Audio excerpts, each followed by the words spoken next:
মালিককে ডাইকা বলতে যে আমি পয়সা করে দেবো বলে হইতে পারি তার বকুল ভাই কোনো ভোট দেয় কেন বকুল ভাই কেন ভোট দেয় বকুল ভাই অনুরোধ করি আমাদের বিরুদ্ধে পয়সা করে সবাই দিয়ে দেন আপনাদের পাশে সবসময় ছিল এবং থাকবে ইনশাআল্লাহ।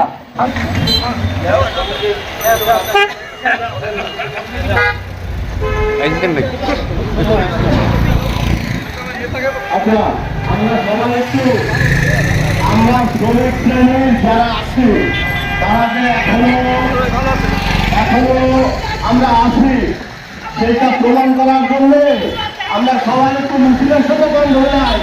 এই বিষয়টা একটু দেখেন। আর আমি বলবো আমাদের বাজার কমিটির সভাপতি কায়সান ভাই তার কাছে আহ্বান জানাবো আমাদের এই নিয়োগ মানুষকে হয়রানি করছে। আর এই নিয়োগ মানুষ দেখেন পারছে না এদের জমির মোটর সহ প্রতিদিন রাত্রে দিনের বেলায় এই মালামাল চুরি হচ্ছে।